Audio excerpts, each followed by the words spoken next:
Tout le monde le sait, la batterie de la GoPro Hero 3, hein, on va le dire à la française, est très limitée, très limitée en termes d'autonomie.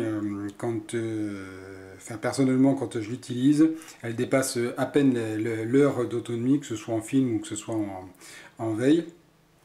Alors ça, c'est la batterie officielle GoPro. Alors, pour essayer de gagner en autonomie, j'ai commandé une batterie supplémentaire, mais j'ai bien fait attention à ne pas commander la batterie officielle. Alors, sur Internet, il y a des offres, il y a diverses offres hein, qui viennent de Chine, etc. Moi, j'ai commandé dans une entreprise française qui s'appelle About Battery, qui est un super service client, puisque la batterie est arrivée 3 jours après avoir été commandée.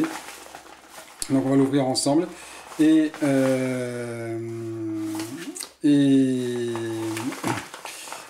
elle ne coûte que 15 euros. Et les frais de port sont compris, offerts par la société.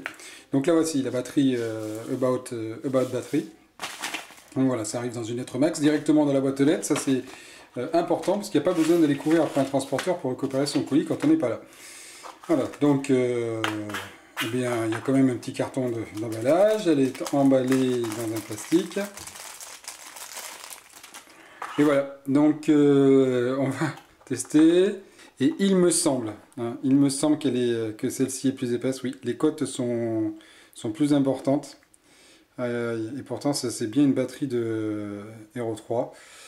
On va tenter de la placer dans le connecteur, mais j'ai un peu peur du résultat. On va le faire en direct. Oh, là, ça rentre juste. Est-ce que ça... Ouais. Oh là, ça rentre. Alors là, généralement, ce voyant, quand il s'allume, c'est pas bon signe hein, sur la GoPro.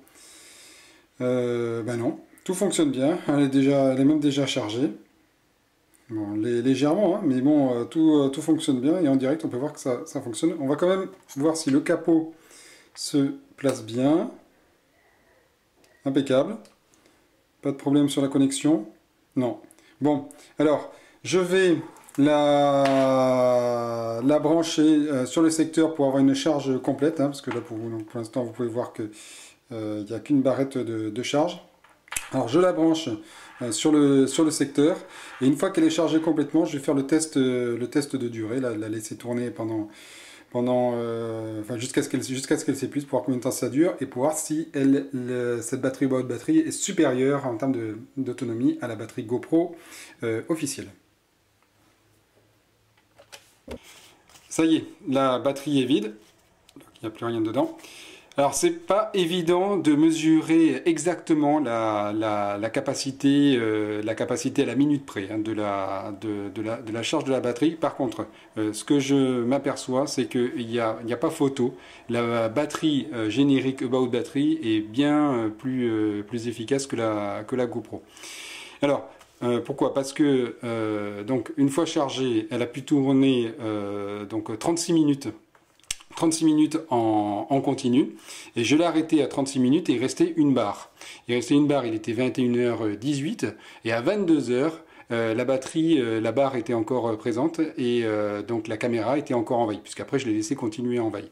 À titre de comparaison avec la batterie GoPro, la batterie originelle GoPro qui est là, quand je suis en veille et en filmant de temps en temps, je tiens à peine 1 heure. Et là, j'ai tenu quasiment 1 heure avec une seule barre. Donc ça donne une idée de ce que la caméra peut tenir en veille une fois qu'elle est complètement chargée, quand on déclenche les films que de temps en temps. Donc pour moi, c'est certain, c'est la batterie générique About Battery, qui est ici, qui va devenir ma batterie principale pour la caméra, et la batterie GoPro sera la batterie secondaire quand j'aurai plus d'énergie.